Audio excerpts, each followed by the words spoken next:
we watched a good movie, a Nicolas Cage movie called Joe, and we were watching it, and we were watching it our last night in L.A. And I forget, it's based on a novel. It's really good. It's who produced it? Danny McBride. So it's a Danny McBride movie. And David Gordon Green, yeah. Yeah, and we did like Pineapple Express. Yeah.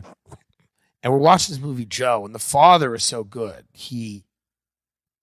We're like, how did this actor get so good at being a homeless guy? Gary Poulter. Mm-hmm. Okay, we're like this guy, he really like steals the movie. You know, the kid is good, Ty Sheridan's good, Nicolas Cage is good, but this guy Gary Poulter really steals the movie. Mm. So then we read about it and we find out that he was an actual homeless guy. Okay, they did this with the Florida Project, by the way. They put actually families living in that hotel in the movie, and like they left and they're still in the hotel. Thanks, Hollywood. This is true. This is all true. Gary Poulter was a homeless guy who like did the movie and was still homeless and then like died in a river as the thing was like premiering at like the festivals. He like died in a river. Read the article about him. It's the most absurd. You want to talk about an amoral business?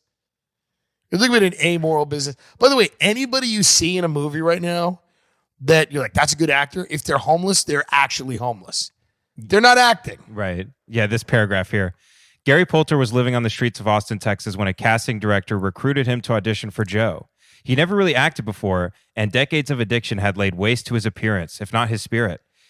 But they like that. They went, oh, that's good. They go, you can't buy that decades of addiction. There's a bunch of people sitting in a room going, you know what he's got that other people don't have? Decades of addiction that have laid waste to his appearance. You just can't buy that. Just a bunch of guys eating Eggs Benedict going, you just crunching avocado toast going, you just can't buy that. And they didn't, because he died in the river. Right. They didn't give him any money. Keep going with this. It's absurd. Yeah, so here's what the director says. He goes, he just had this personality and charisma that you can't find, that you can't access with an actor who hasn't lived it, says Green. There's a look in his eye and a texture of his skin, and he's missing half an ear. There's just some beautiful qualities in him that, for our purposes, brought out an authenticity of the role. Yeah, for what? For art purposes? Mm. Yeah, there's beautiful qualities in him for art purposes. Right. He's missing half an ear.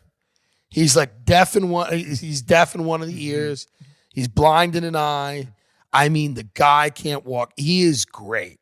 Just on the phone, going, listen, this guy, we found a guy. No, we auditioned a lot of vagrants, but we got perfect. I mean, this guy cannot walk down the street. He has a limp. He has no balance. He's absolutely perfect. He has like a nerve disorder, maybe. We don't know. But there's just so many unique qualities to him. So many that make him perfect for this. At the Toronto Film Festival this week, Green, and this was written in 2013, Green and his two Hollywood stars were present after screenings to take bows and answer questions about Joe. Gary Poulter, however, wasn't there to bask in the applause that he certainly deserved. He wasn't back in Austin either, trying to find a safe shelter to spend the night. Gary Poulter was dead. Yeah, I mean... Poulter was found submerged in 3 feet of water after a night of heavy drinking near Austin's Lady Bird Lake.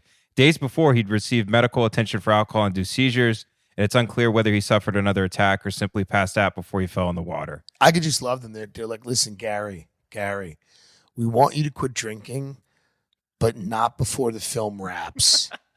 Because there's just something really good about the days that you come in and you're hungover. It's just a look in your eye. It can't be duplicated. Gary. So then, and now, by the way, supposedly one of the producers was like keeping in touch with him. Yeah. Did they not pay the guy anything? Well, you know how this stuff works. Doesn't it take like a year to finally get paid? Yeah. Couldn't you make an exception? Right. Couldn't you make an exception if a guy's living in a river? Or just get him an apartment. I mean, it's not like... Get him something. Yeah. I don't know. I guess you can't control people that really want to. But it would be nice if they tried. But my favorite line is this. Read a little bit further down when the woman goes, listen, because supposedly he wanted to be an actor, so he auditioned for another role, and he got the other role, but he didn't know he got it until they found him in the lake. Let's see here. Yeah, let me find that part. And the article basically, it's just such a Hollywood ending to the article about Gary's untimely or timely here it is. demise. When filming, this is my favorite. You got to listen to this, folks. This is the perfect, if you want to understand the entertainment business, just listen to this line. If it's the one I'm thinking of, it's absolutely perfect. Yeah, here's the paragraph right here. When filming wrapped in December, McGuire worried what would happen to Poulter without the structure and support system of the production. She tried to put him in touch with the Red Cross, which runs a free program that provides shelter and job retraining, but he kept putting it off. Poulter instead looked to land another acting role, and in fact, he had a promising audition that gave him hope, even as it made him reflect on his life. He called me and said, I had to cry for this audition, and I was thinking about you. We've become so close, and I was just thinking about one day when I die, how sad it's going to be for you, says McGuire. And he goes, it just made me cry. As time wore on, McGuire pleaded with Poulter to call or email every day just so she knew he was okay. In mid-February, though, after not hearing from him for 3 days, McGuire filed a report with the Austin Police Department. Worst fears were realized a few days later. McGuire says that John Williams called her after Poulter died to tell her that he had won the part that he had tearily auditioned for. He sent her the audition tapes, which she treasures. He really wanted to be an actor, and he really wanted to get better, but his disease was just stronger than him. He died a happy man. He was able to fulfill his dream, and he passed quick and fast instead of any suffering. He died a happy man. Yeah. He died in a river. Like we fulfilled his dreams. He died in a frozen river, and you didn't pay him. Right. He died a happy man. He drank himself to death and fell in the river. But that's Hollywood for you. We made his dream come true, which was he acted in our movie. We made the money, and then he died in a river. How many happy people do you know die in a frozen river in February? Yeah, he was thrilled. We wondered what would happen to him after the movie, so we told him to call the Red Cross. What? Yeah, we said, hey, your job is done here. Why don't you go find the Red Cross? I don't know, pay him money. Get him an apartment, figure it out. You go, he died a happy man in a frozen river in February, face down in a river. He died as he lived.